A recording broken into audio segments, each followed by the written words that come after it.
이쪽으로 포커스를 맞춰가지고 한양대학교 의과대학 학장을 경직하셨고 한양대학 의학전문대학원의 원장까지 역임하시고 이분은 태교 자연분만 이 운동을 많이 하셔가지고 이쪽 분야에서는 굉장히 유명하신 분입니다. 지금 동탄제일병원의 원장으로 계시고 책도 많이 쓰시고 아주 다독가로 아주 유명하신데 이 강의가 우리의 몸과 마음, 여러분 뉴턴 물리학은 뭡니까? 눈에 보이는 걸로 이렇게 물리학의 이론을 했는데 양자 물리학은 눈에 보이지 않는 거, 이렇게 기의 기. 도사들이 가서 이렇게 장풍을 치다는 뭐 이런 유의인데 화장은 눈에 안 보이지 않지 않습니까? 저도 이쪽 관심이 많아가지고 특별히 모셨는데 사람의 기가 나오는 사람이니까 안 나오는 사람이 있어요. 그래서 오랜 한 50년 체험을 하시면서 이쪽에 상당히 설득력이 있는 강의를 해주시는데 박문일 박사님 오늘 아주 좋은 마음의 힘을 부여주는 그런 강의라 생각합니다. 큰 박수로 맞이해주시고요.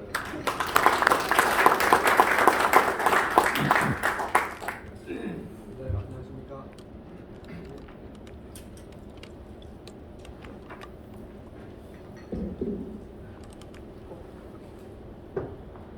네, 안녕하십니까.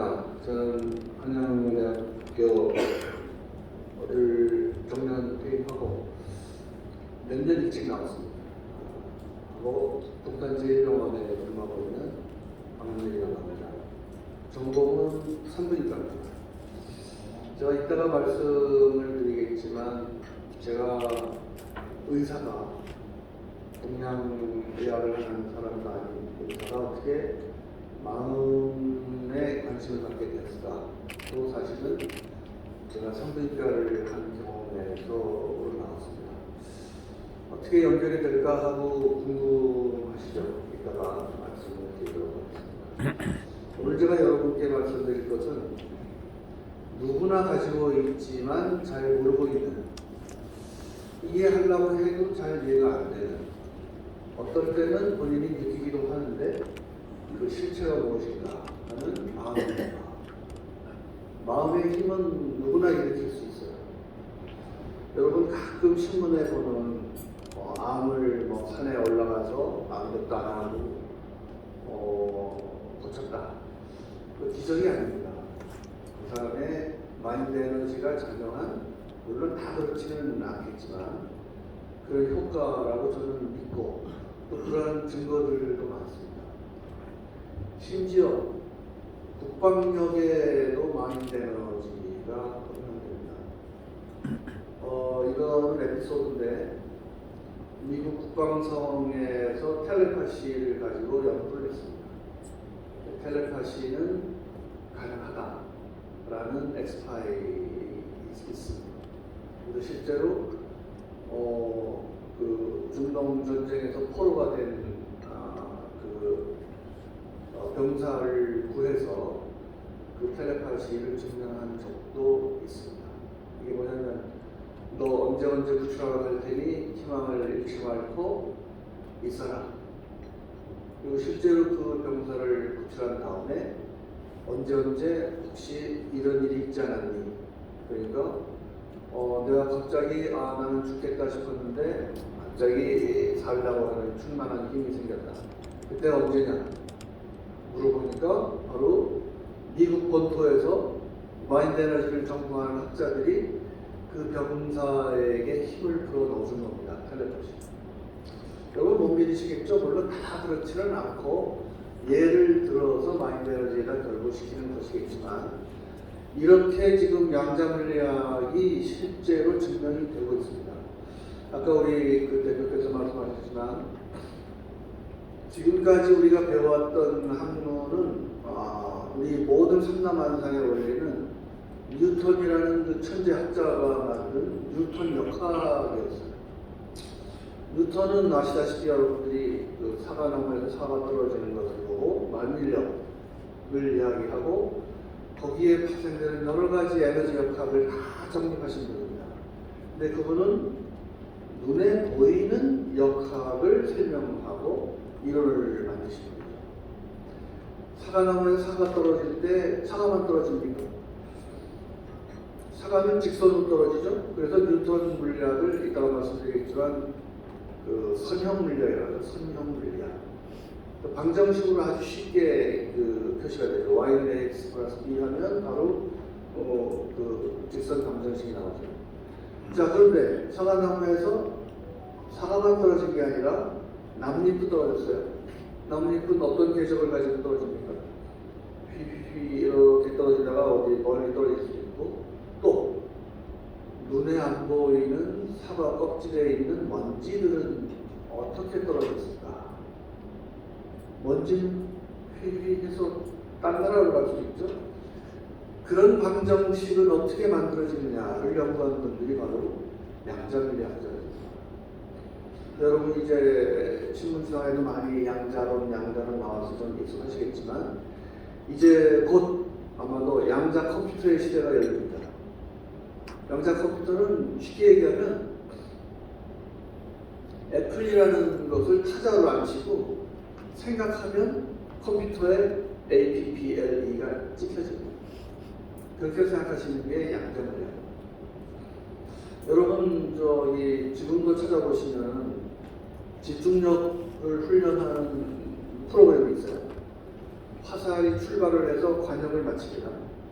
처음에는 잘 안 맞춰지다가 집중하세요를 반복하면 화살이 점점 궤적에 맞게 되죠.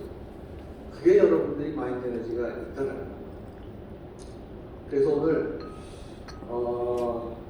이 마인드 에너지, 믿기 힘든 마인드 에너지에 대한 과학적 배경을 한번 여러분께 말씀드리고, 이게 혹시라도 여러분들 그 CEO들이시고 사업과 관련해서 분들이니까 아마 활용하시면 좀 도움이 되지 않을까 해서 오늘 강의를 시작하겠습니다. 첫 번째 슬라이드는 이 마음이라고 적어놓은 건데, 마음. 근데 글이지만은 저게 그림입니다. 그래서 이게 멍석 갤러리라고 했어요. 멍석 갤러리. 우연찮게 저 갤러리 들어가서 그림들을 보다가 요 그림을 발견했어요. 여기 멍석 요 있으신 분이 레이저가 잘 나오네요. 그 밑에 보시면 요놈 마음아 거기 그대로 있어라. 사인 멍석 이렇게 돼 있죠. 멍석 갤러리에서 그린 그림입니다. 마음을 저렇게 그렸습니다. 자, 마음이 무엇인가 하고 여러분께 물어보면 아마 의사들도 잘 답변을 못합니다. 왜냐하면 우리가 학교에서 이걸 배운 적이 별로 없어요. 의사들 중에 아마도 정신의학과 전공하신 분들, 옛날에는 신경정신의학과라고 했지만 정신의학과라고 하죠. 그분들은 좀 연구를 하셨을 거예요. 그러나 대부분은 아까도 말씀드린 뉴턴 물리학이 근본이 된 현대의학이기 때문에 신체 질환 위주로 접근을 합니다. 뼈가 부러졌다 그러면 정형외과 가야 되고, 머리가 아프다 그러면 내과 가야 되고, 이러한 임상의학과가 무려 20몇 개 과목이 됩니다. 그런데 정신과는 딱 하나죠. 그러니까 마음과 육체의 그 비중이 우리 그 현대물리학 뉴턴 선생님 때문에 너무나 신체의학으로 치우쳐졌어요. 그런 나머지 여러분들도 눈에 보이는 질병만 믿게 됐어요. 그 마음에 있는 질환은 저 사람 그냥 미쳤나 보다. 그냥 뭐 이렇게 가볍게 넘어가고 있죠. 오늘 마음의 그 실체에 대해서 말씀을 한번 드려보도록 하겠습니다. 여러분께 우선 질문을 한번 드리죠. 사람에게 마음이 있을까요? 이거 물어보시면 뭐 거의 다 손을 드실 것 같아서, 사람에게는 분명히 마음이 있습니다. 자, 그 다음 동물에게 마음이 있을까요? 동물에게 마음이 있다고 느끼시는 분들 한번 손 한번 들어보실까요? 네, 그리고 80% 이상이 드렸습니다. 그 다음은 식물입니다. 식물에게 마음이 있을까요? 목소리 한번 들어보세요. 많이 줄었습니다. 지금 손 드시는. 식물에게도 마음이 있습니다. 작물은 주인의 발자국 소리를 듣고 자란다. 이런 얘기 있잖아요. 여러분이 그 정성을 들여서 키우면 잘 자라죠. 마음을 주면 식물도 잘 자라요. 다음, 아주 어려운 질문입니다. 무생물에도 마음이 있을까요? 마음이 있다고 느끼시는 분 사람들. 네. 한 분, 두 분, 세 분. 천천히 생각하시다가 말씀해 주셨는데, 오늘의 주제는 무생물에도 마음이 있다입니다. 그게 양자물리학입니다. 여러분, 무생물에 마음이 없다고 느끼고 계시는 건 당연합니다. 왜? 교육이 뉴턴 물리학으로 여러분은 다 학교를 마치셨습니다. 제가 저기다가 의자를 하나 갖다 놨죠, 여기 가운데.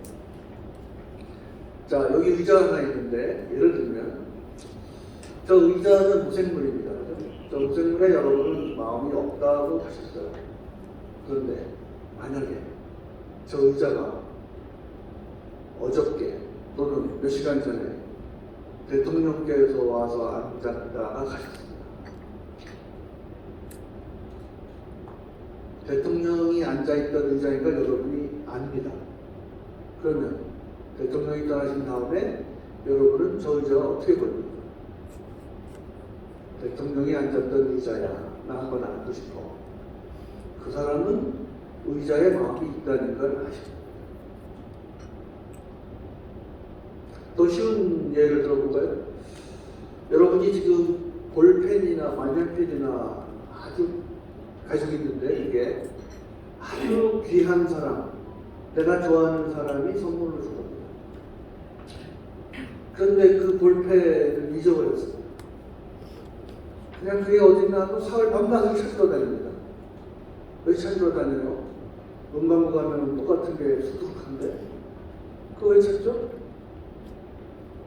만년필을 잃어버렸지만 그 둔 사람의 마음까지 잊어버렸기 때문에 여러분이 그걸 찾으러 다닙니다. 이렇게 우리 주변에 생각하면 여러분이 무생물의 마인드를 주는 경우가 수두룩합니다.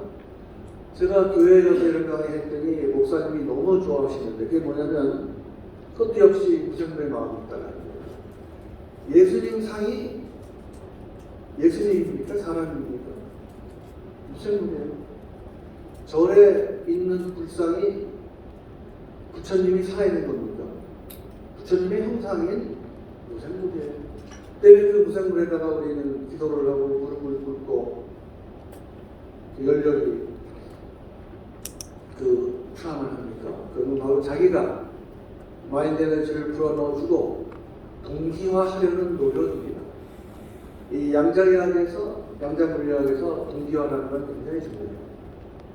남과 그 사람 사이의 동기화. 이거는 모든 직장에서, 학교에서, 뭐 어디에서도 정부 관료까지도 마인드의 동기화는 굉장히 중요하고 이 마인드의 동기화가 바로 그걸 설명해 주는 것이 바로 양자물리학이 되는 겁니다.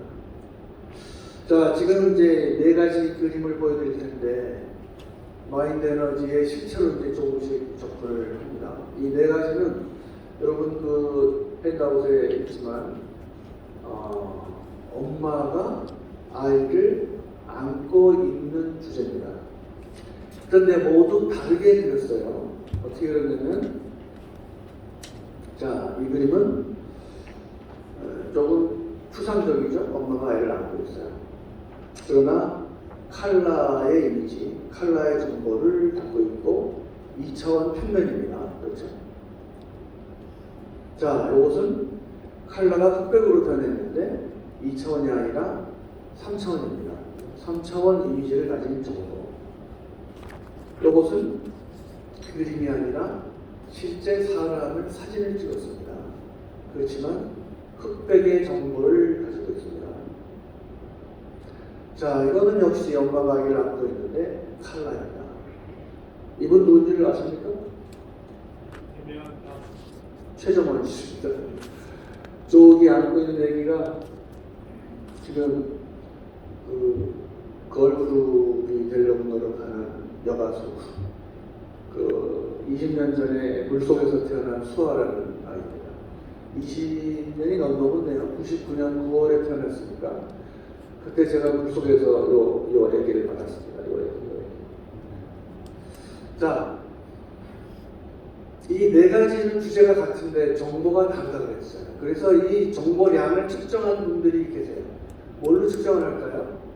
바로 여러분들도 익숙해서는 잘 안 되겠지만 그 경찰이나 검찰에 가면은 거짓말 탐지기가 있어요. 거짓말 탐지기가 뭐냐면 마음의 흔들림을 측정하는 겁니다. 그거는 마인드 에너지가 있다고 생각하고 하는 거예요. 우리나라는 그것을 증거적으로 인정을 안 한다고 하는데 미국의 일부 주들은 본인의 승낙을 얻고 증거를 할까요? 하면 증거가 된다고 합니다. 몇 주가 그런지는 모르겠지만, 그러니 이제 마인드 에너지는 과학 속으로 이미 들어와 있어요.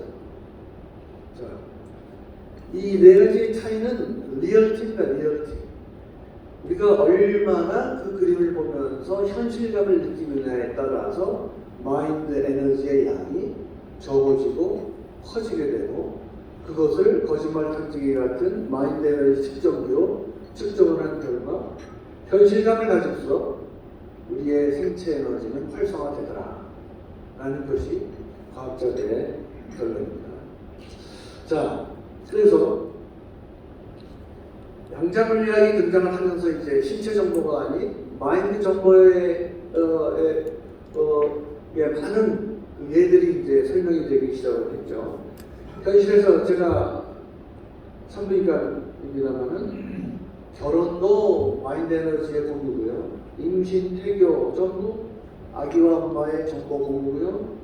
모유 수유도 뭡니까? 엄마의 세포를 아기가 먹습니다. 그러면 엄마의 세포로 인한 정보 공유가 되는 것이죠. 아까 말씀을 드렸습니다. 꽃에 물 주기, 장모는 주인의 발자국 소리를 듣고 자란다. MBC에서 한번 실험한 적이 있습니다. 물 몇 잔을 갖다 놓고 너는 좋은 물이라고 써붙이고 너는 나쁜 물이라고 써붙이고 사람이 지나갈 때마다 너는 나쁜 물 하고 야단을 치우지 않았습니다. 너는 좋은 물, 너는 착한 물이야. 한 일주일 지나서 그 물을 테스트 해봤습니다. 나쁜 물이라고 욕먹은 물이 기운도 훨씬 많았고 색깔도 변했고 냄새도 났습니다. 사람은 무생물하고 정보 공유를 하고 있다는 증거죠. 공부 못하는 아이들이 있고 잘하는 아이들이 있어요. 저의 생각은 공부 못하는 아이들은 선생님과의 정보를 덜 하거나 멀리하는 사람입니다. 제가 그 예전에 부산에 그 영재학교가 있어요. 영재학교에 초청을 받아서 한번 강의 나가봤는데 마인드 에너지에 대한 원리를 얘기를 해줬는데, 끝나고 나서 질문 시간에 한 학부형이 손을 들고 물어본 겁니다. 교수님, 우리 애가 천재지만 수학이 좀 모자라요. 어떻게 하면 좋을까요? 그래서 내가 되물어봤습니다. 여러분은 어떻게 하면 좋겠습니까? 그러니까 과외 선생 붙여야지 뭐 하는 게 주변 엄마들의 의견에 태반이에요. 그러나 그렇지 않죠. 제가 이렇게 답변했습니다. 그 아이가 다른 과목 선생님처럼 수학 선생님을 좋아합니까? 아니었어요. 수학 선생님을 멀리한 거예요. 선생님을 멀리하는데 어떻게 그 수학 선생님이 좋겠어요? 아마도 그 아이는 너는 임마 다른 과목은 다 잘하면서 왜 수학만 못해하고 수학 선생님한테 야단을 받을 수도 있고, 무슨 이유든 간에 아무튼 수학 선생님은 치러집니다. 그래서 수학 시간에는 이 아이는 다른 과목을 할 때는 맨 앞에 앉는 아이가 수학을 할 때는 저 멀리 뒤에 앉는다. 그게 바로 정보를 멀리 가시자는 거죠. 오늘도 보면은 학교에 가면은 앞줄에 앉아있는 학생들이 공부를 잘하죠. 왜 그럴까요? 우리 아마추어들은 정보 공유를 할 때 육체와 육체가 가까울수록 정보가 잘 됩니다. 정보 공유가 잘 됩니다. 사람이 만나서 악수를 합니까? 왜 뽀뽀를 합니까? 그런 사람일수록 정보가 가까운 거죠. 멀리일수록 프로의 힘이 필요한 거죠. 아까 말씀드린 미국 국방성의 예가 바로 이 시공간을 초월하는 양자 역학을 설명해 주는 거죠. 엄마 손은 약손이라고 해놨는데 애기가 갑자기 엄마나 배 아파 하고 막 옵니다. 엄마가 가서 엄마 손은 약손 하면서 보여주니까 이 아이는 금세 엄마나 괜찮아 그리고 나와 뛰어놉니다. 근데 애기가 배가 아픈데 엄마는 없고 파출부 아줌마만 있습니다. 파출부 아줌마가 배가 왜 아파 임마 하면서 쓱쓱 쓸어주면 배가 납니까? 안 나죠. 엄마와 파출부 아줌마의 차이는 뭐죠? 엄마는 우리 아이가 배가 진심으로 낫기를 바라며 쏟아부어주죠. 진심인 정보가 애기하고 공유를 한 거죠. 아프든 말든 쓱쓱 물어주는 파출부 아줌마는 다른 거죠. 물론 여러분 다 아시겠지만 진심이 굉장히 중요합니다. 정보 공유에 있어서. 여러분 그 상가집에 가서 상주를 위로할 때 꼭 저는 한번 허울 훨씬 더 고마워하고 그분의 슬픔도 아마 많이 경감되지 않나 생각합니다. 그죠? 인사 쓱 하고 나오는 것보다 한번 허브하고 나오면 얼마나 그 몸과 마음의 정보가 진심이 전달이 될 수 있습니다. 좀 맨 밑에 신바람 변명이 바로 오늘의 주제가 아닌가 싶어요. 오늘 말씀드리는 앞으로 나오는 모든 것들을 한번 응용을 하셔서 응용을 해 주셨으면 좋겠습니다. 자, 그래서 심신의학을 이 마인드, 몸의 의학을 심신의학이라고 하거든요. 마음친, 몸친. 이것이 바로 양자물리학에서 태동한 양자의학의 가르침이었어요. 근데 이미 수천 년 전부터 마음의 힘이 있다는 것은 고대 의학자, 고대 선생님들이 전부 다 얘기를 했던 건데 그것이 이제 비로소 몇십 년 전부터 태동이 된 양자물리학에 의해서 설명이 돼 가고 있는 거죠. 그래서 아까 말씀드린 뉴턴 역학과 양자물리학은 무엇이 다른가를 간단히 제가 설명을 드리도록 하겠습니다. 자, 왼쪽이 뉴턴 물리학이고 오른쪽이 양자물리학입니다. 뉴턴은 아시다시피 뉴턴 역학에 정립됐고 선형 물리학이라고 제가 말씀을 드렸죠. 쉽게 표현해서 이거는 선형 물리학이다. 물체가 직선으로 움직입니다. 주로 눈에 보이는 사물의 이치를 설명하는 것이다. 그리고 의학으로 대입하면 신체의학의 배경이 된다. 양자의학은 데이비드 보험 같은 이제 일단의 양자 물리학자들이 노벨상도 많이 받으셨어요. 이런 분들이 주장을 한 것이고, 아인슈타인이 끝내 아쉽게도 양자역학 니네 이론은 맞는 것 같은데 내 증명을 못하겠다. 증명을 못하니 아쉽다. 그러면서 인정을 안 하고 돌아가신 분이 아인슈타인이라고 합니다. 비선형 물리학이라고 했죠. 아까 말씀드린 것처럼 사과나무에 사과 떨어지는 방정식이 아닌 먼지가 흩날리는 방정식을 만들려고 노력하는 분들이 바로 양자물리학자들이고요. 이게 이제 마음의학의 이론적 배경이 되는 겁니다. 자, 그래서 어렵게 생각하지 마세요. 지금 제 1법칙과 2법칙을 말씀드리는데 너무나 쉽고 여러분도 이해하기가 쉽습니다. 자, 제1법칙은 뭐냐? 양자역학의 제1법칙은 바로 정보 공유입니다. 정보 공유. 이것을 어렵게 써놓은 게 그냥 비국소성 원칙이랑 non-locality principle이다 이건데, 자, 여기 위에 그림을 보면 두 원반이 있고 그걸 파이프라인이 연결을 하고 있습니다. 양자물리학의 기본은 이 세상의 모든 것의 정보는 서로 연결이 되어 있다로부터 출발을 합니다. 이게 정보 공유의 원칙. 여러분께 또 하나 여쭤보겠습니다. 과학자 중에서 고성능 컴퓨터, 슈퍼컴퓨터를 가장 많이 써야만 자기 일을 할 수 있는 사람들이 누구겠습니까? 어느 학자들이, 어느 과학자들이 슈퍼컴퓨터가 제일 많이 필요할까요? 네? 별자리. 천문학자입니다. 맞습니다. 오늘 대단하신 분들이 오셨습니다. 천문학자들이 왜 그럴까요? 조금 더 정확히 표현하면 기상학자입니다. 기상학자. 기상학자들이 가령 뉴욕에 내일 비올 확률을 계산을 어떻게 할까요? 뉴욕 주변만 계산해서는 안 되겠죠. 태평양의 물의 온도부터 시작해가지고 남태평양에서 뭐 파도가 있다, 어디서 산불이 났다, 유럽에서 지진이 났다, 전 세계의 모든 기상 정보를 통합하여 내일 뉴욕의 비올 확률 5%, 그게 계산이 됩니다. 그러니 이분들은 전 세계에 있는 슈퍼컴퓨터를 응용하지 않으면 일을 할 수 없죠. 이게 양자론입니다. 양자론. 이 세상의 기후는 모두 똑같으며 모두 다르다가 답이에요. 자, 제가 버터플라이 이펙트라고 저희가 써놨는데 아시는 분 아시겠지만 그 유명한 로렌츠라는 기상학자가 저 이야기를 처음 썼어요. 버터플라이 이펙트가 뭐냐? 북경에 지금 날씨 좋은 봄날에 나비 한 마리가 꽃 옆을 팔랑팔랑거리며 하루 이렇게 다니는 온화한 날씨입니다. 뉴욕에서는 지금 비바람 폭풍우가 몰아치고 있습니다. 자, 이 두 현상은 연결되어 있을까요? 연결되어 있지 않을까요? 여러분 예상하시겠지만 이제는 연결되어 있다라고 대답을 하셔야 됩니다. 그죠?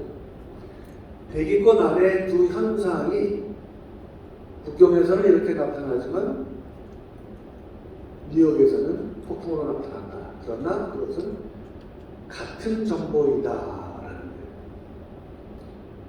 같은, 또 약간 좀 어렵게 얘기하면 같은 양자의 흔들림인 겁니다. 대기권 내에서. 그래서 우리는 살다 보면은 태어나서부터 다시 땅으로 돌아갈 때까지 인생이라는 것이 정보 공유의 연속선상에서 살고 있는 것 같아요. 태어나면서부터 탯줄이 끊어지죠. 탯줄이 붙어있는 동안은 엄마하고 정보가 자연적으로 공유되어 있었는데 탯줄이 끊어지면서 이제부터는 마인드로 공유하게 되는 세상에 살게 되는 거죠. 그래서 학교 가면 선생님하고 정보 공유를 해야 되고, 직장에서는 동료와 상사하고 정보 공유를 해야 되고, 끝까지 여러분도 지금 정보 공유를 하려고 만났습니다. 오늘 저하고 여러분은 정보 공유를 하고 있는 거고요. 인생은 결국 정보 공유의 연속선상에 살고 있다. 이렇게 생각하시면 될 겁니다. 자, 두 번째 법칙은 뭐냐?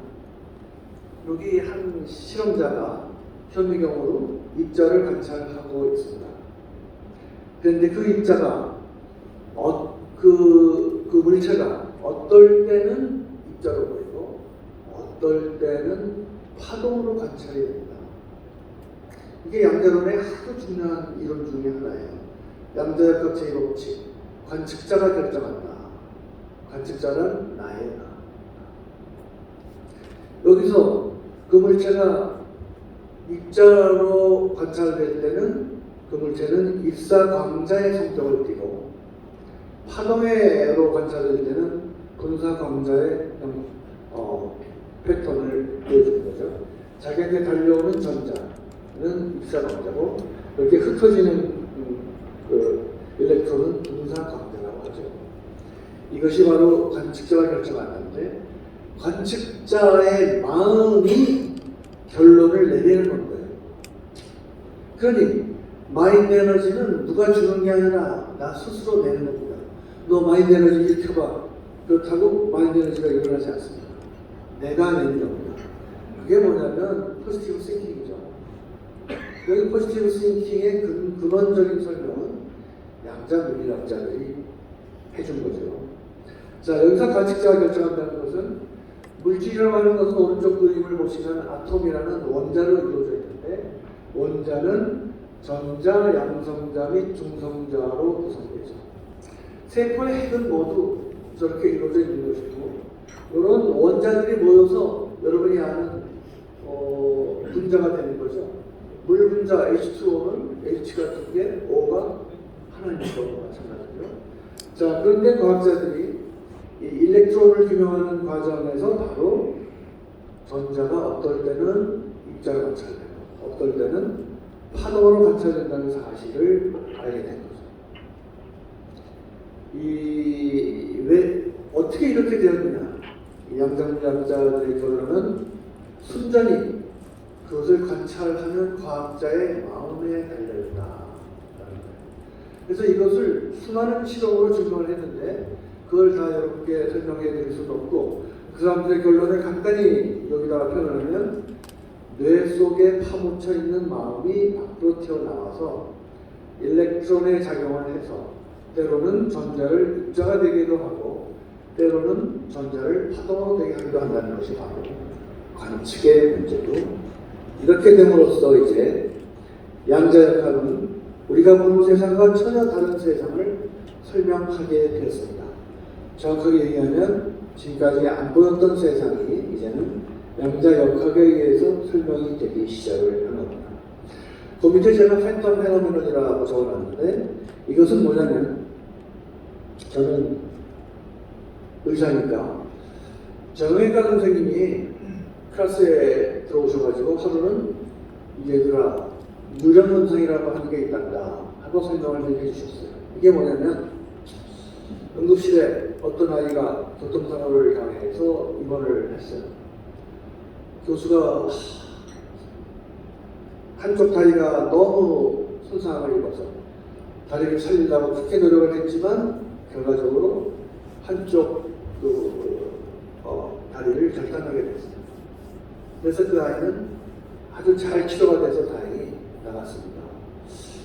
근데 태어나고 일주일 내에서 그 아이가 응급실에 다시 왔어요. 쫓아내라는 레지던트가 전화 오기를, 교수님 그 얘기가 또 왔는데요, 다리가 꼭 죽겠답니다.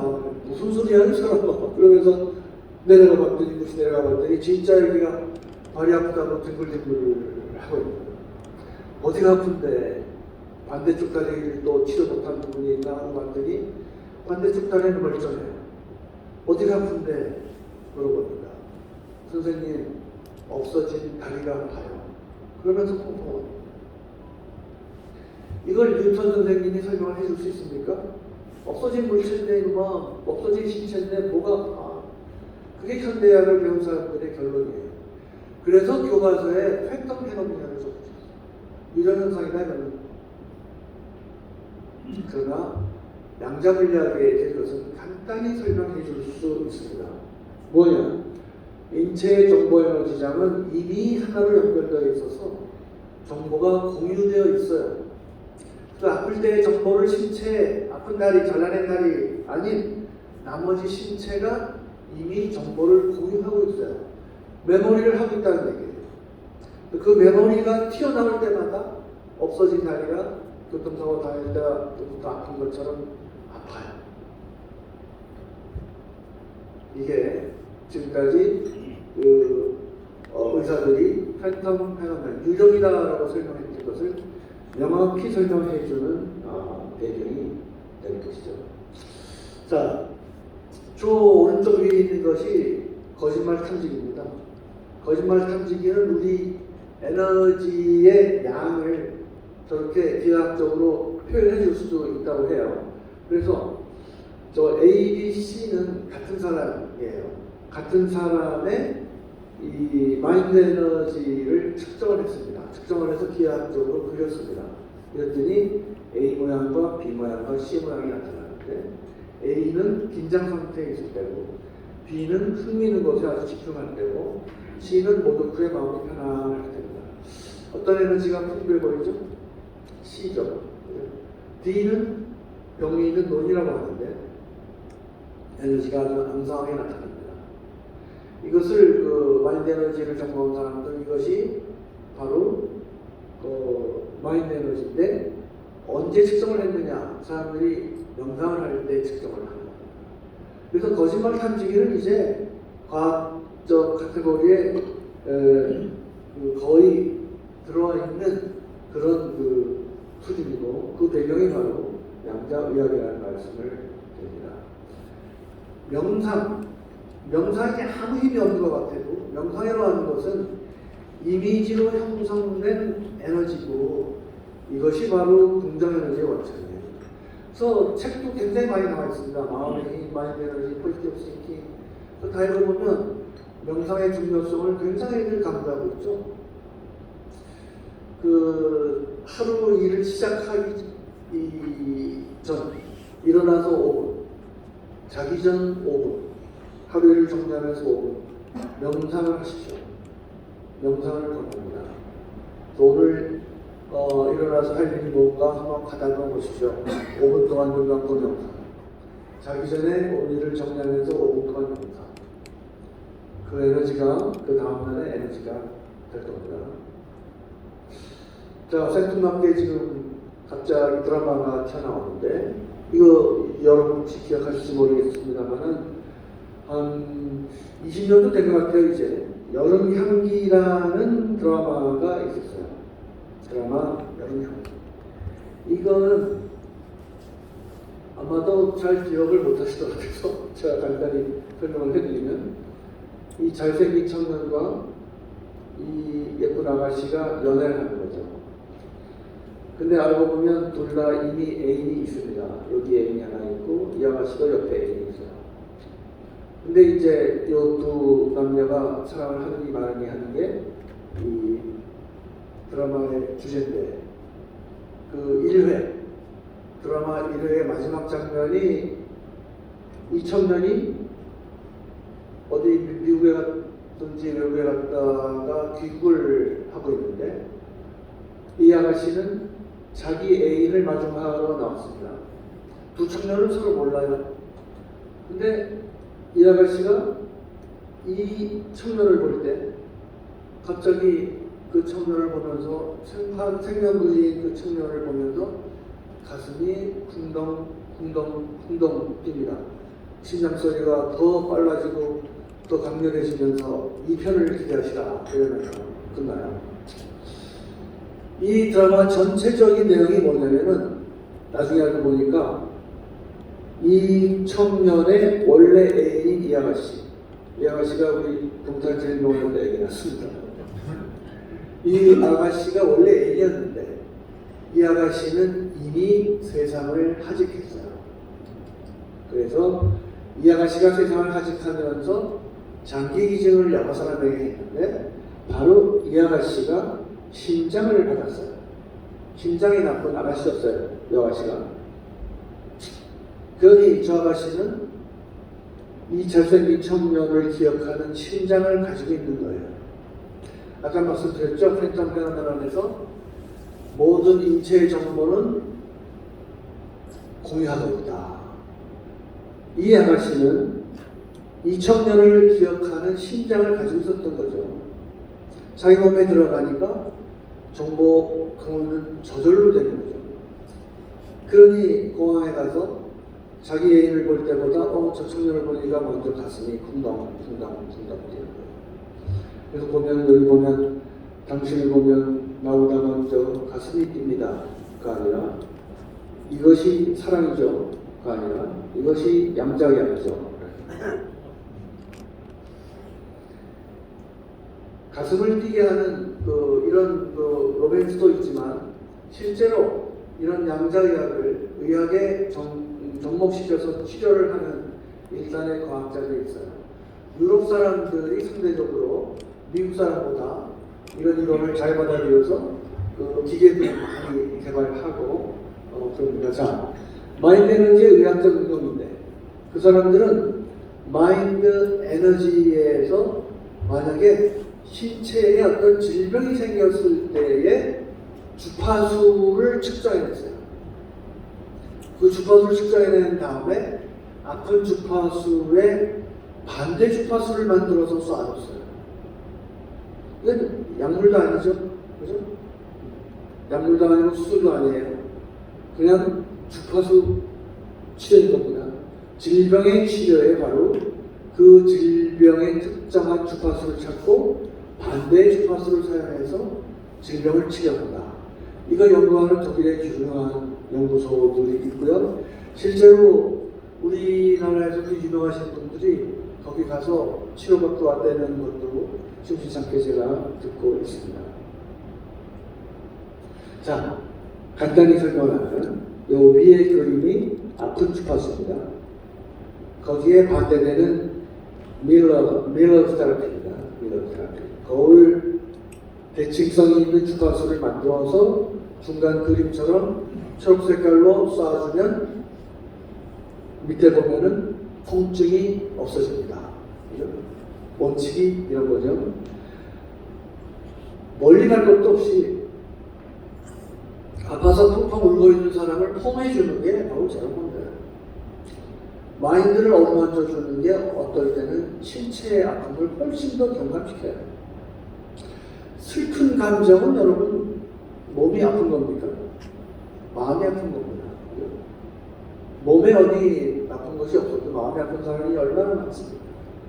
우리 그 사회에, 직장에. 자, 그래서 더 연구는 진척이 돼서 그 사람들은 우리 몸에 있는 각 장기에 대한 고정 주파수에 대한 연구를 했어요. 그래서 갈브레더, 쓸개, 이거는 장, 이자와 췌장, 위, 간, 관절, 신경 시스템 이에 대한 주파수를 연구를 해봤더니 아래와 같은 그림이 그려지는 거죠. 그래서 이런 기본적인 개념이 사람마다 다르기 때문에 그 수치가 그 사람의 정보를 미리 측정을 해놓습니다. 이거 그 사람이 어느 해당 장기가 아플 때 꺼내봅니다. 다시 주파수를 측정하고, 그래서 원래 안 아팠던 주파수에 가깝도록 주파수 조정을 해주는 겁니다.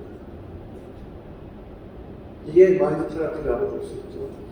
거꾸로 보면 거짓말 탐지기가 측정을 해서 거짓말 탐지기에 측정된 주파수를 다시 쏴주는 거라고도 볼 수가 있어요. 어떻게 보면 이런 간단한 이론으로 이제 양자역학을 각계에서 응용을 하고 있는 것이죠. 자, 제가 처음에 강의하기 전에 산부인과에서 어떻게 마인드에 대한 그런 관심을 가지고 연구를 하게 되었느냐. 저는 그 산부인과는 세 가지 분야가 있는데 산과학이 있고 부인과학이 있고 내분비학이 있어요. 이 부인과는 뭐 부인과 종양 뭐 이런 거 치료하시는 분들이고, 산과는 여러분 아시다시피 임신 출산하고 관련이 있고, 내분비는 호르몬 관계죠. 그래서 폐경기 관련 호르몬도 또 관련이지만 요즘은 주로 난임 클리닉에서 아기들 그 인공 임신시켜주는 그런 그 분야인데, 저는 산과인데, 산과 분야에서도 고위험 임신을 맡게 됐어요. 유산, 조산이 아주 고약한 이 고위험 임신 중에 하나인데, 제가 습관성 유산 공부를 좀 하고자 미국에서 연수한 것도 있는데,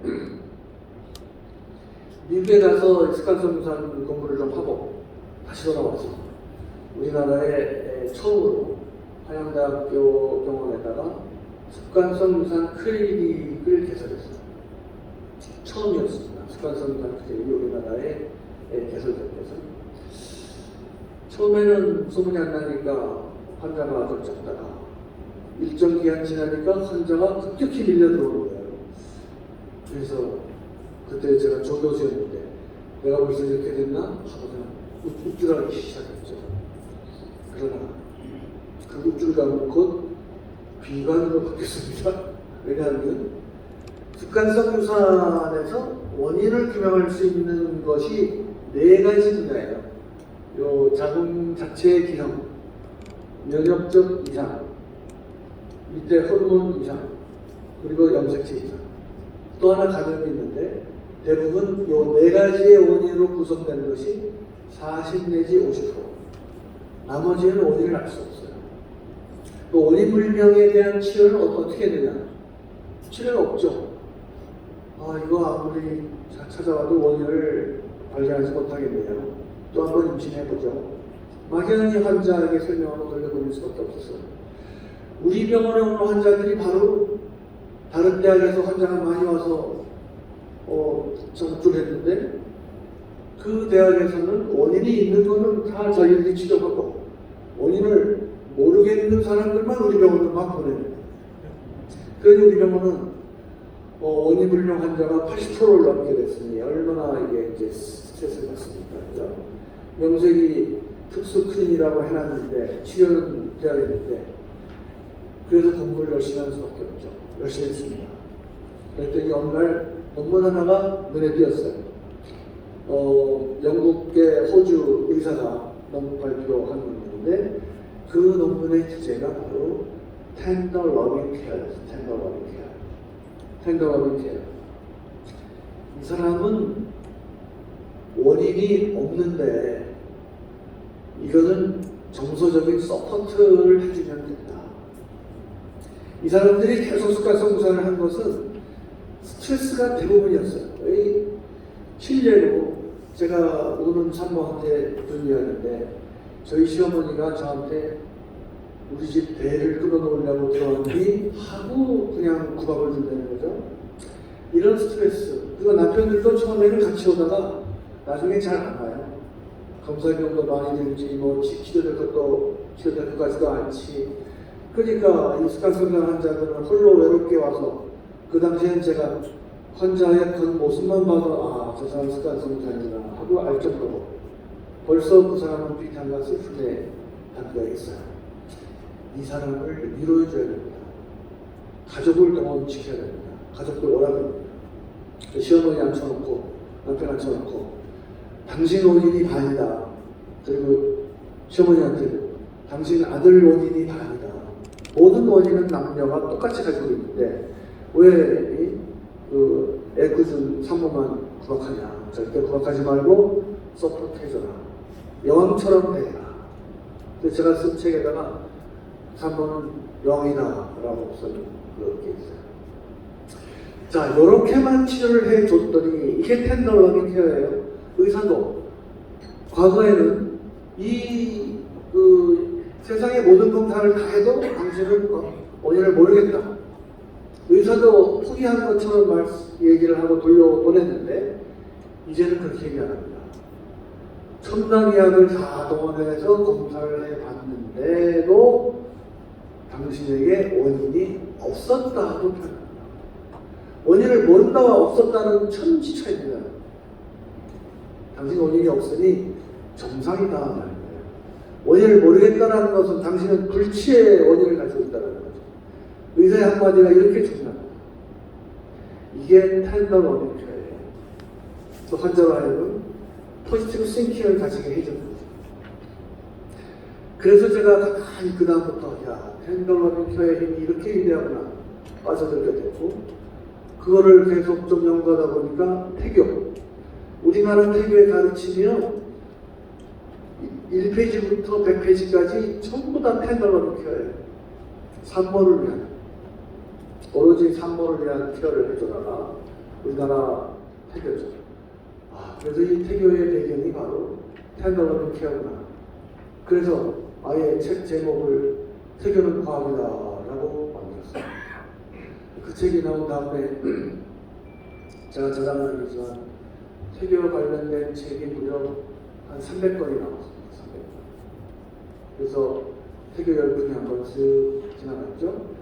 그래서 이어진 것이 이제 이 자연 속의 에너지를 같이 가지자라는 것이 수중 출산이었어요. 아까 처음에 보여드린 그 아기가 물속에서 태어났다 그랬죠. 우리나라에서 처음으로 물속에서 태어난 아기였죠. 텐더 러빙 케어가 태교 출산에 미치게 됐고 이제 그 양자의학을 제가 연구하게 된 것이죠. 원인불명 습관성무산을 텐더 러빙 케어만 해도 저렇게 원인별로 치료한 사람들의 치료율하고 거의 똑같게 나옵니다. 70에서 80%가 치료가 되는데 테너로니카만 해도 75%가 치료됐다는 것이 그때 제가 발견한 논문의 결론이었습니다. 자, 그래서 이제 이 마인드 에너지를 어떻게 운동을 합니다. 개인이면 개인적으로, 조직에서, 사회에서 모두 우리는 이 테너로니카를 운동할 수 있어요. 학습과 경영에서 모두. 제가 아까 그 영지학교에서 말씀드린 것처럼 학생이 선생님을 싫어하면 공부 잘하지 못하는 것처럼 직원이 CEO를 싫어하면 되겠습니까? 그 회사가 되겠습니까? 안 되죠. 제가 이 그룹이 아닌 어떤 다른 경영자 조찬 그룹에 초대돼서 갔었는데 거기에서 어느 회장님이 제 말씀에 100배 동감한다고 하면서 자신은 나의 모든 일정을 아침에 그 그룹 홈페이지에다 올린답니다. 오늘 나는 여기를 거쳐서 2시엔 여기 있고 3시엔 여기 있고 뭐 이럽니다. 나와 정보 공유할 사람은 다 모이세요. 그분은 하루 종일 회사원하고 그렇게 다니는 같이 어울리는 게 그렇게 좋은 일인지 모르겠다 하고 감탄했죠. 정보 공유입니다, 여러분. CEO의 생각을 공유하지 않으면 그 회사가 발전할 수 있겠습니까? 안 되죠. 제가 의학계에 있으니까 제약회사 초청을 많이 받아서 강의 가는데 제약회사에서 신입사원 연수회에서 마인드 에너지의 중요성을 제가 이야기하면서 자, 당신은 부장님한테 결제받으러 갈 때 부장님이 안 계시면 어떻게 합니까? 하고 물어봤어요. 어떤 사원은 뭐 그냥 나와야죠. 뭐 할 수 없죠. 어떤 사원은 저 부장님 의자에 한번 앉아볼까? 부장님 안 계실 때 그리고 슬쩍 앉아보고 나온다는 사원도 있었어요. 그래서 당신이 앞으로 가장 성공할 사람이다. 내가 이야기를 했어요. 그 사람은 부장님의 정보를 공유하고 싶은 마음이 생긴 거고 부장님의 의자에 앉았을 때부터 이미 그 부장님과 마음을 공유하고 있었던 거예요. 그래서 내가 한 가지 덧붙였습니다. 이왕이면 나올 때 부장님 볼펜이라도 하나 슬쩍 해와라. 부장님의 정보를 항상 가지고 사용해라. 그리고 거기 많이 계신 그 상급자들한테도 저분들이 들어와서 볼펜 가져간다고 뭐라 그러지 마세요. 그랬습니다. 사원들이 가져갈 수 있는 거 많은 거를 여러분 줄에 놔라. 이게 나다 하고 주는 거예요. 이게 나다. 아까 말씀드린 잃어버린 만년필 뭐 100개가 바로 그런 역할을 하는 거죠.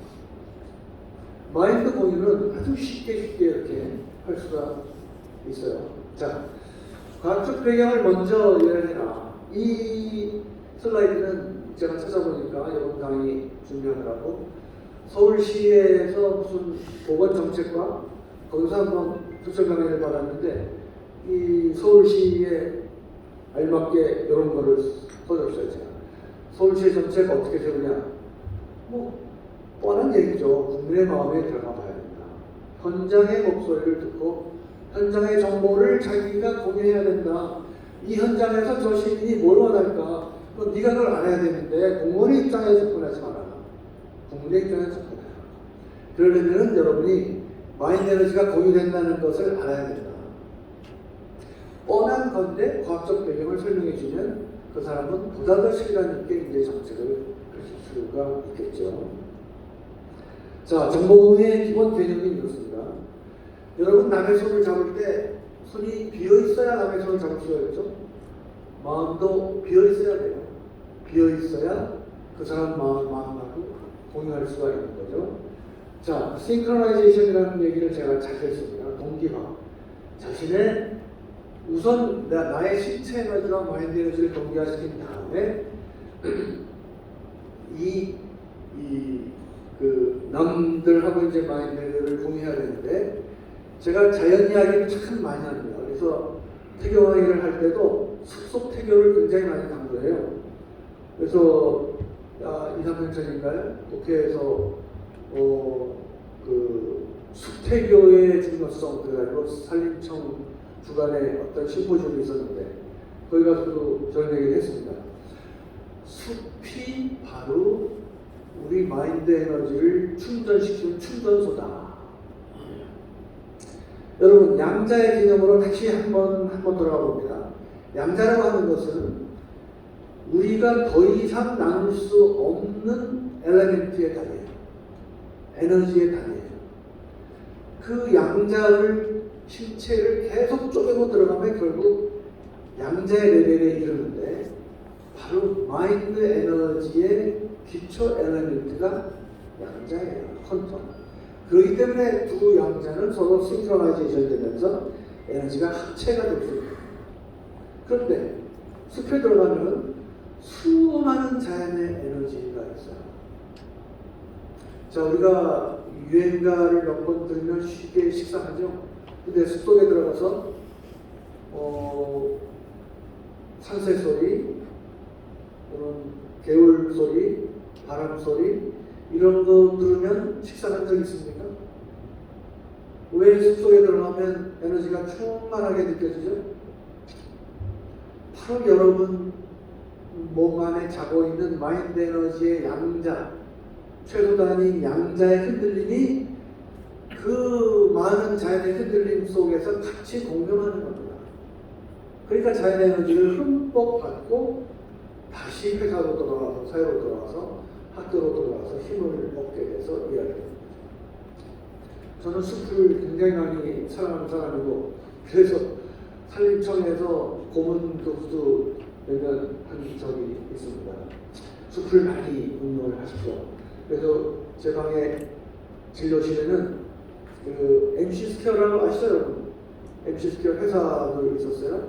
MC 스퀘어 그거 개발할 때 제가 좀 참여를 해줬는데 MC 스퀘어 기계 옛날 모델이 항상 제 방에서는 숲속의 찍찍찍찍 소리를 계속 내줍니다. 제 진료실은 숲속 환경입니다. 숲속의 소리가 그대로 들립니다. 이 포지티브 싱킹은 바로 명상을 시작된다는 것, 그리고 그것이 바로 마인드 에너지의 근원입니다. 저는 학생들 강의할 때 쉽게 이해하라고 해준 건데 포지티브 애니싱, 포지티브 싱킹은 뭐든 가질 수 있어요. 애니싱이에요. 근데 네거티브는 나싱이에요. 없어요. 이 포지티브 애니싱 is better than negative nothing. 저게 긍정의 힘을 한 센텐스로 나타내주는 저는 위대한 센텐스라고 봅니다. 고질병이다. 아, 죽겠다. 그러지 말고 점 하나 찍으면 고질병이 되고 회사에 걸림돌이 있어요. 그거 알고 보니까 디딤돌이 될 수도 있고 역경이라는 말을 거꾸로 하면 경력이 되고요. 자살을 거꾸로 하면 살자가 되죠. 그 밑에 영어로 Dream is nowhere. 뭐 여러분 많이 듣겠지만 붙였으면은 꿈은 아무 데도 없다는데 하나만 띄었으면 나오기가 됩니다. 이런 마인드 하나 생각으로 세상이 달라지고 긍정적인 힘이 생기게 되는 거죠. 생각은 삶의 바탕이 됩니다. 누구나 마인드에는 가지고 있는 마인드 에너지를 활성화시키면 되는 거죠. 의사들에게 이렇게 얘기했습니다. 어떤 의사한테 그런 얘기를 들었어요. 내가 환자들을 그동안 머리로 봤는데 심장으로 본 지가 얼마 안 됐다. 젊었을 때는 지식으로 봤는데 이제 나이 많은 의사가 되고 나니까 마음으로 보게 된다. 그런데 50년이 걸렸다. 50년이 걸려서 드디어 머리에서 한 1m도 안 되게 내려오는데 30cm도 안 되는데 50년이 걸렸다는 얘기죠. 뇌의 차가운 이상과 심장의 따뜻한 감정을 일찍 공유하면 할수록 그 사람은 훌륭한 사람이 되겠죠. 신토부리가 뭡니까? 땅의 정보와 그 땅에 따른 사람의 정보를 공유하자는 거죠. 말과 언어는 물론 일치가 되어야 되겠고요. 조금 더 정신학적으로 설명을 하면 정신학 사람들은 이렇게 표현합니다. 의식에서 나는 살아야 한다. 그래서 생각을 하면 개인 무의식층이 있고 집단, 집합 무의식층이 있는데 그거를 특화하면서 의식층으로부터 나는 살아야 한다는 정보가 인멸되고 그 다음 단계로 집합 무의식층으로 인정이 된 다음에 육체가 드디어 나는 살아야 한다는 정보가 현실로 나타난다는 거죠. 어느 정신의학자가 이렇게 쓴 것이 재밌어서 제가 소개해드린 거고요. 자, 이 학생은 지금 뭘 하고 있을까요? 손에 아무것도 없고요. 저기 장난감 전기 자동차가 있는데 이 대학생은 정신훈련만으로 가지고 장난감 기차를 움직입니다. 움직이는 비디오가 있어요. 마인드 에너지가 시공간을 초월해서 나타나주는 현장을 실험을 한 거예요. 자, 그래서 어떻게 접근하느냐? 제가 지금까지 말씀드린 거를 좀 정리해 보면 사람을 중심으로 한 현장 중심적이 바로 마인드 플랜을 세우는 것이다. 습관성 의상 말씀드렸고, 태교 출산 말씀드렸고, 의사가 회진할 때 손을 잡아주면 훨씬 더 빨리 납니다. 제가 이번 주 칼럼에다가 글을 썼는데 존경하는 제 내과 선배님이 계세요. 그분이 누구냐면 여러분도 잘 아시는 우리나라 류마티스 내과를 전공하신 분 김성윤 박사님이라고 아시죠? 네, 김성윤 박사님인데 그분이 제 2년 선배신데 이분은 환자가 오면 자기가 직접 일어서서 환자를 손을 잡고 데리고 와서 진료의자에 앉힌 다음에 자기가 앉아서 진료를 합니다. 요새 여러분 병원 가면은 의사하고 눈도 잘 못 맞추죠? 의사들은 EMR이라는 전자착도 보느라고 컴퓨터만 보고 들으면 오셨어요? 어디 아프시죠? 좀 어떠세요? 갈 때까지 눈길 하나 안 줍니다. 그럼 잘 않겠어요? 터치를 해야 됩니다. 아마추어일수록 가까워져야 된다 그랬죠? 악수라는 게 뭡니까? 모르는 사람끼리 정보 공유를 하자는 거죠. 그죠?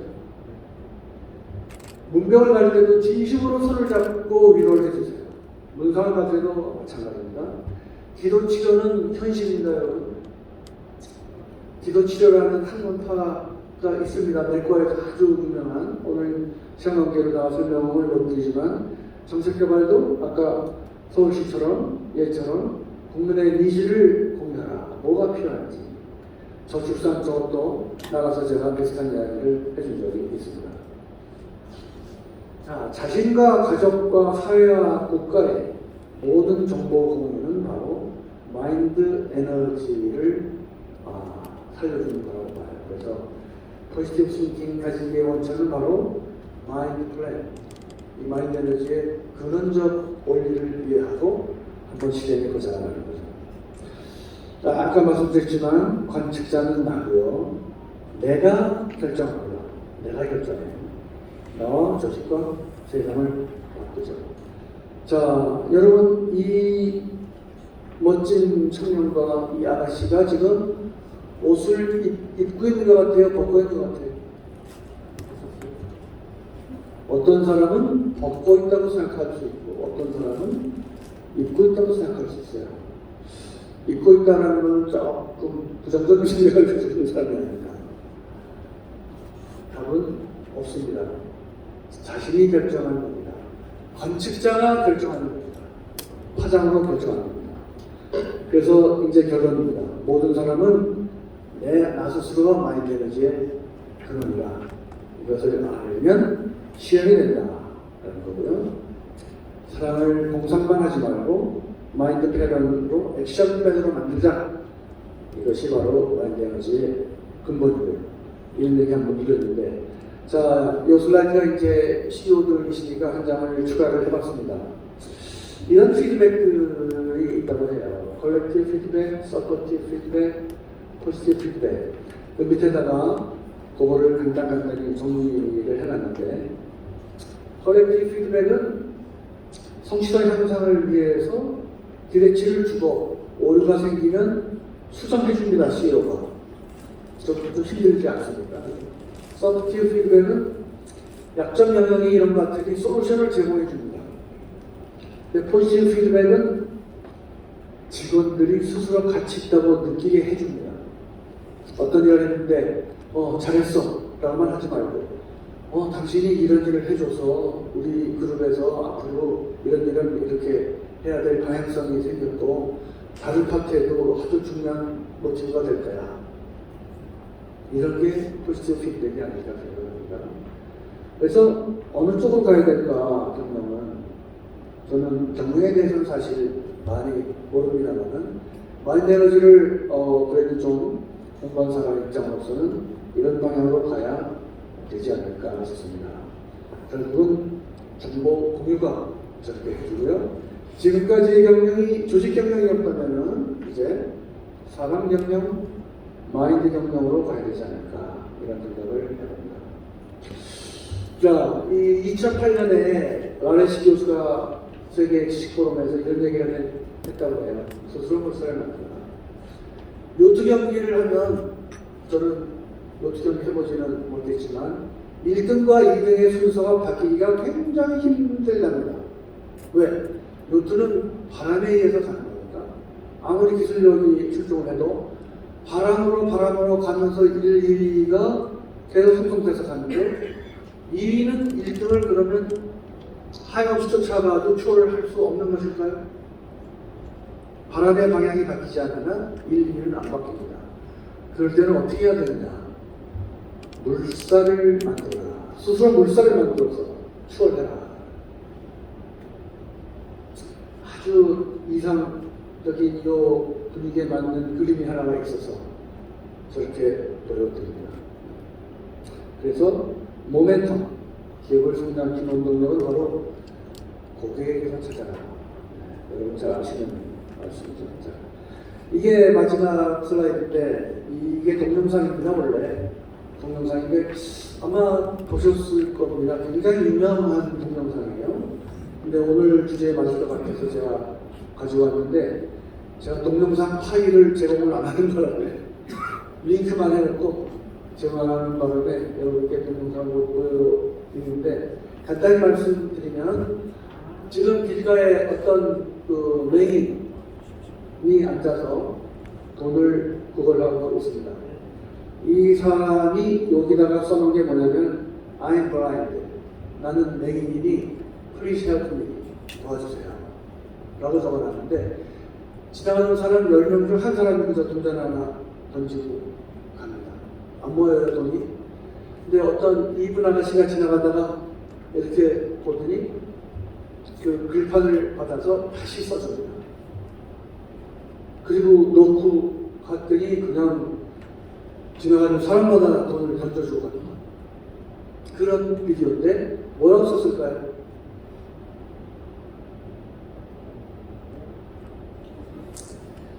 It's a beautiful morning. 아름다운 모닝입니다. 근데 나는 그걸 느낄 수 없어요.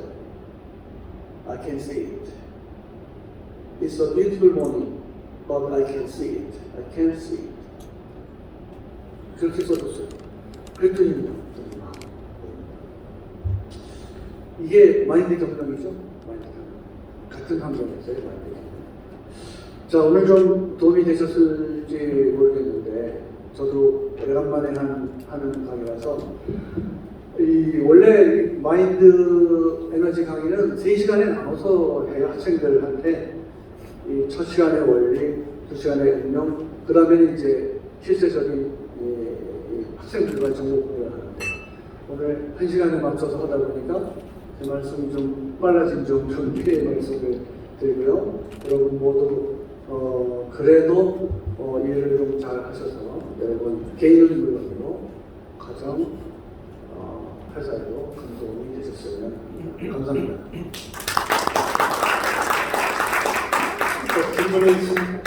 질문? 예. 그러면 우리 또 마무리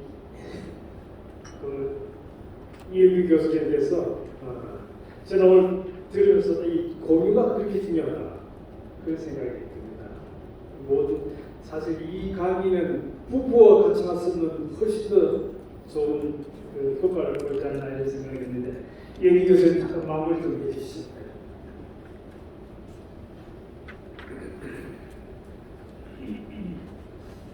반갑습니다. 네, 하노이 갔다가 얼마 전에 들어왔습니다.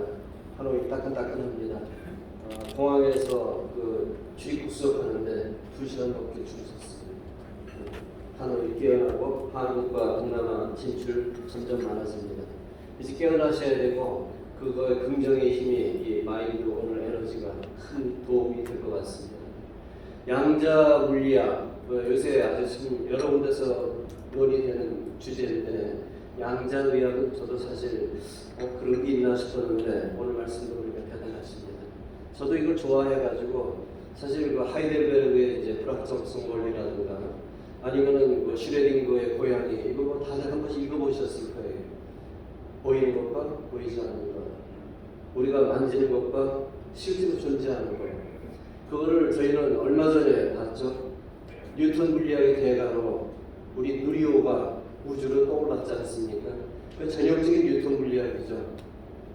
이제는 이제 마음으로 움직이는 것이 이제 시작이 된 것 같습니다. 뭐 디지털도 하나의 도구가 되겠지만 이것이 우리한테 새로운 기회, 새로운 가능성 열어주는 것 같습니다. 또 지금까지 몰랐던 우리 주위에 있는 많은 것들이 그래서 그랬구나 하는 것, 칭찬을 통해서 물이 바뀐다든가 칭찬, 긍정의 힘으로 조직이 움직이고 성과를 내고 이거는 저희는 그냥 막연히 느꼈는데 에너지가 있다. 성서에도 그 말씀이 있잖아요. 요한복음 1장 1절이 뭡니까? 태초에 말씀이 있었다. 말씀이 저는 이 파도, 존재하는 것, 선한 의지, 저는 그렇게 봅니다. 그래서 이런 게 제 세상에 있다면 우리가 그걸 활용하는 시대가 되지 않는가. 오늘 우리 원장님이 좋은 걸 보여주신 것 같습니다. 그래서 이 마인드 에너지로 이거를 살려서 이 어머니가 아이들한테 손으로 이렇게 따뜻하게 해주는 마음으로 또 약손이라 그러지 않습니까? 그냥 맹물인데 정말로 기도하고 약손으로 이렇게 하면은 그 물이 효과를 보잖아요. 또 어떤 사람 만나면은 천문인데도 굉장히 신명지기같이 느껴지고 어떤 사람은 아무리 노력해도 왜 이렇게 자꾸 꼬이고 뭐가 엇갈리고 주파수체죠. 저는 그런 게 있다고 봅니다. 그래서 그거를 오늘 또 원장님이 말씀하신 게 미러 에너지로 그걸 하면 노력을 하면은 3세대에서 또 살아갈 수 있다. 참 좋은 말씀 같아요. 활용한 게 굉장히 많은 것 같습니다.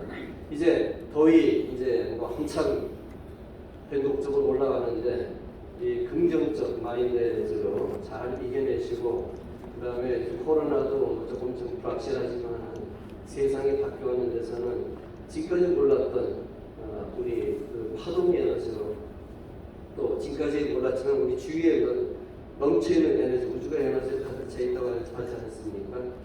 그걸 활용하는 거에 오늘 원장님 강의가 큰 도움이 되었기를 기대합니다. 네, 고맙습니다. 저보다 더 전문가신 것 같아요.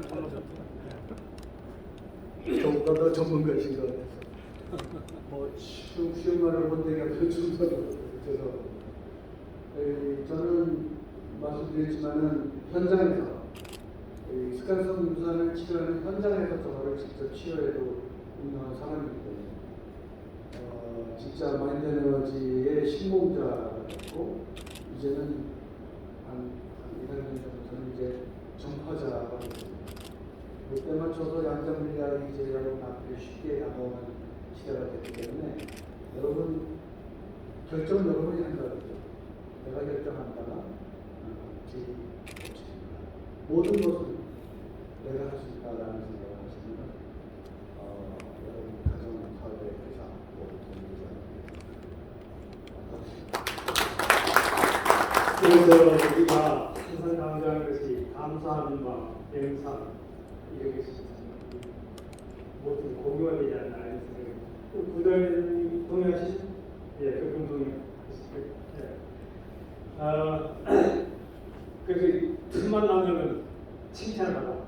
그런 말 참 좋고 칭찬이 파동을 때려가지고 전해지고 조직 전체가 활성화하게 하기가 참 그런 세상이 되지 않을까 이렇게 예상합니다. 우리가 공지 사항인데 이제 윤석열 대장님 잠깐 나오시죠?